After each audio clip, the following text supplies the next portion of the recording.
Naghanap na nga ulit kami ng mga kampingan dito sa Tanay, na kung saan nakahanap kami ng kampingan na nasa gilid lang ng ilog mga tol. Eto yung kampingan na pwede ka mag-glamping house. Pwede ka rin mag-arkila ng mga kubo nila dito. Pwede ka nga ding magduyan-duyan sa ilalim ng mga puno. Na kung saan sobrang nakaka-relax dito mga tol. Mayroon din pala silang cafe. Nagsiserve sila ng mga kape at mga pagkain na pwede nyong orderin kapag ginutom kayo at tinatamad kayo magluto. Sumubok na nga din pala kami dito mag-ATV riding mga tol. Na kung saan sobra akong nag-enjoy. Dahil kasama nga to sa adventure na pwede mong gawin dito mga tol. Eto nga yung loob ng glamping house nila mga tol. Sa attic pala to. At eto naman yung sa baba. Sobrang gandang pagmasdan. Nagpaningas na nga kami ng uling. Dahil ang balak namin mag-ihaw-ihaw dito sa gilid ng ilog mga tol. At syempre dahil wala na naman tayong dalang ihawan, gagawa na naman ako ng DIY stick para sa iihawin nating liempo. Oo mga tol, tama yung narinig nyo. Pwede kayong magluto-luto dito. Dahil isa nga to sa paborito nating ulamin kapag nasa gilid tayo ng ilog. Kinagabihan nga, tamang chill lang tayo sa bonfire. Na kung saan sobrang nakaka-relax habang nakikijamming ka sa mga kaibigan mo. Pwede din pala kayo mag-ihaw-ihaw ng marshmallow dito mga tol. Oops, tapos na ba? Wait lang, balik tayo kung saan tayo nanggaling. Long weekend nga at napaka-traffic dito sa amin. Napagpasya naming maghanap ng kampingan sa Tanay para makapag-relax na din. Maaga nga kami nga alis dito dahil didiretso pa kami dun sa ilog. Bala kong hugasan yung sasakyan sa ilog mga tol. Pero dito tayo magpapagas sa Antipolo dahil dito nga yung mura. Bago umakyat ng Marilake, may nadaanan kaming nagtitinda ng mga prutas. Kaya bumili na rin kami. Tapos dumiretso na ulit kami sa biyahe mga tol. Hanggang sa makakating na nga kami sa tambayan ng mga riders dito sa Marilake na tinatawag nila tong Manukan. Paglagpas namin ng Manukan, yung unang kaliwa na tinatawag nilang Batanggasan, dyan na kami lumiko mga tol.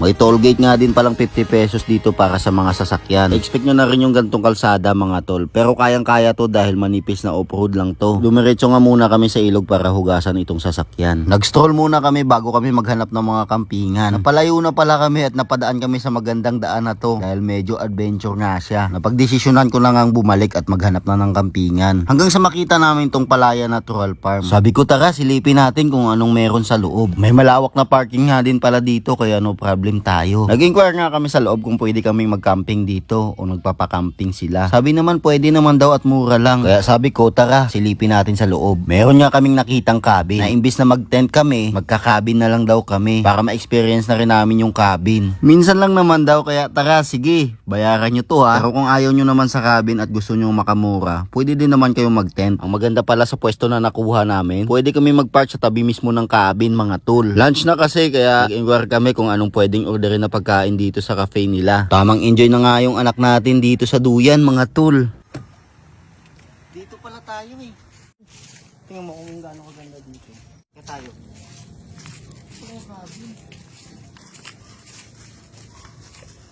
Ang ganda oh. Ganda ng ano oh. Cabin natin. Ano ba yun? Wow. Wow, pasok ka. Oh. Ang ganda. Tapos may second floor pa. Tapos may dalawang higaan dito. Tingnan natin sa taas. Mayroon pa ulit isa dito sa taas. Wow, ganda. Tapos sa likod mo, oh. Oh, ganda, oh. Meron siyang mga kurtina na para may privacy kayo sa loob. Yan, may privacy kayo dito sa loob pagka gusto nyo isara. Tamang tambay nga lang yung misis ko dito sa cafe. Na kung saan meron kasing internet dito mga tol. Eto nga yung view sa taas ng cafe. Na kung saan sobrang lawak ng area nila. At pwede kayong mag-rent ng mga kubo na yan. Malawak nga din yung space na pwede nyo paglatagan ng tent dito mga tol. Ilang hakbang nga lang siya mula sa cabin natin ay ilog na talaga. At sobrang mag-i-enjoy yung mga bata dito. At syempre ang pinaka-importante sa lahat ay yung CR. Meron silang mga CR dito na pwede nating magamit. So kapag tinawag ka ng kalikasan, no problem yan dahil maraming CR dito. Lalo na ako pag umaga, pabalik-balik ako sa CR. Ang sarap din magkape dito sa ilalim ng kawayan. Na kung saan, sobrang lamig ng klima dito mga tol. Tamang ayos na nga din ng soccer yung mga bata dahil magsa-soccer daw sila. Tapos tamang laga lang ng kamote at mais dahil ang sarap nito kainin sa gilid ng ilog mga tol. May mga dumating na nga din palang magka-camping dito at naglalatag na nga din sila ng mga tent nila. 250 lang yung tent pitching nila dito mga tol kaya very affordable. Ilang minuto lang naluto na nga yung nilalaga nating mais at kamote kamote. Sobrang sarap nito kainin dito sa gilid ng ilog. Eto pala yung area na to, pwede kayong mag-camping dito. Pero mas trip ko yung sa ilalim ng kawayan dahil malamig. Umikot nga din ako dito sa area dahil gusto ko makita lahat. May isa pang cabin dito na may jacuzzi mga tol, pero hindi ko na nabidyuhan. Hanggang sa dumadami na nga yung naglalatag ng mga tent dito. At ako naman tamang lakad-lakad lang para mamasyal. At mag-relax nga dito sa lugar na to mga tol. Talaga namang mag-i-enjoy kapag nandito ka. Eto palang mga kubo na to mga tol, pwede kayong mag-overnight dyan at pwede nyo yung arkilahin. Pag nandito ka, sadyang makakalimutan mo talaga yung mga problema mo. Pero pag uwi mo sa inyo, babalik din yan. Pero at least nakalimutan mo panandalian. Eto pala yung dining area nila dito mga tol, na sobrang ganda din ng design. Sa mahihilig magkape, meron silang cafe dito mga tol. Kagaya ko, mahilig ako magkape. Pero 3-in-1 lang muna dahil wala pang budget. Hindi, joke lang. Sabi nga daw nila, meron daw dito mga lettuce farm. Sabi ko tara, tingnan natin kung gaano kalawak yun. Ganito pala yung building ng lettuce farm nila mga tol. Meron nga dito mga seedlings pa lang na sobrang liliit pa nila mga tol. Tapos yung isa, My name is Julie. Julie, ayun. Yes. So ito yung mga lettuce nila mga tol, ang dami ah. Ayan. Tapos dito. Tapos kapag guest, pwedeng bumili dito. Pwedeng umorder. Ganon. 3 cups po is 100. Tatlong ganito. So ito mamimili. Diba, ito gusto ko yung mas malaki. Pwede. Pwede. Ang dami ito, Basta no? sa inyo. Ayun. Yan. Hanggang dun yan sa dulo. Opo. Puro lettuce lahat. Sana, nag-ano rin po kami ng cherry potatoes, kaya lang po ngayon wala pa siya. Pero dun po yung sa kabila inaano. Yung mga ano? Cucumber. Oo. Pero ito pa lang yung meron. Yes. Yan, ang dami ah.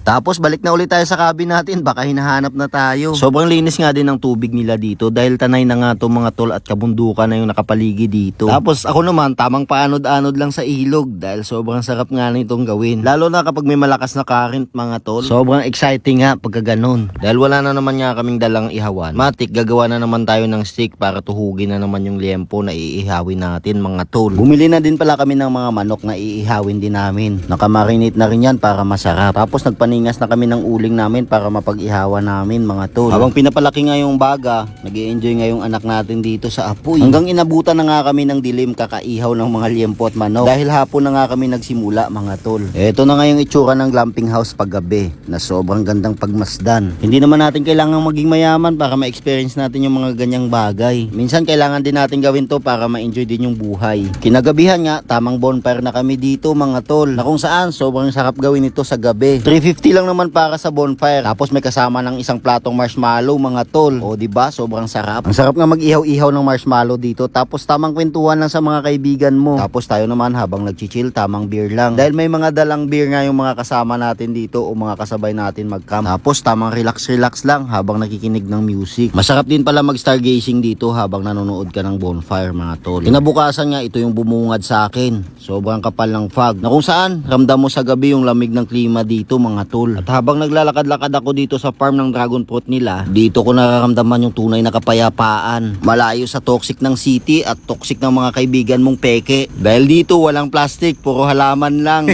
Hindi, joke lang. We, joke ba yon? Sikat nga tong lugar na to dahil dragon fruit farm na talaga to mga tol. Ito nga yung itsura ng ilog nila dito pag umaga. Ramdam mo yung pagiging malamig ng lugar mga tol. Tapos ako naman, tamang kape lang dito sa gilid. May kasamang mais pa rin at kamote mga tol. Ito nga yung niluto namin para sa almusal namin. Itlog de negro dahil sunog, pero may kasama namang hotdog pambawi mga tol. Pagkatapos kumain at magkape, tamang tambay nga lang ako dito sa gilid ng ilog para makalimutan ko na lahat ng problema ko ngayong araw. Pero bukas pag uwi ko babalik din yan. Yung paluwagan kasi namin naniningil na. Wala lang, sinama ko lang para may pangpahaba ng video. Ito namang mga anak ko, ang aga-aga naliligo na agad sa ilog mga tol. Yung tipong kala mo hindi sila nilalamig. Pag bumabalik ka sa kagubatan o sa kabundukan, you will find peace. O English na yun ha, kailangan mag-share ka na sa video na to mga tol. Pakita ko lang ulit kung gaano kalinaw yung tubig dito. Eto nga yung mga entrance nila dito mga tol. Entrance fee ng adult 150 detour, tapos overnight naman 300. Tapos pag senior naman 120 sa detour to 40 sa overnight. Tapos sa mga bata naman 750 sa detour, 150 sa overnight. 6 to 11 years old ngayon sa mga bata. Eto yung rates ng mga kubo nila pag overnight mga tol. Yung panglimahang kubo nila 2-3 yan mga tol. Yung pang tatluhang kubo naman nila 1-8 naman mga tol.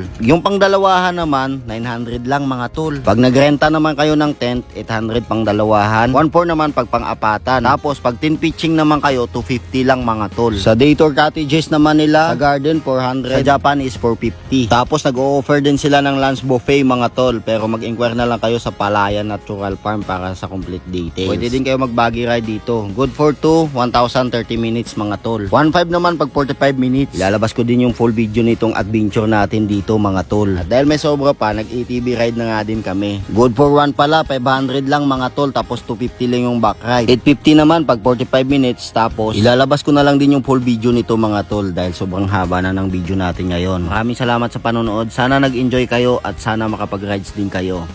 Ingat!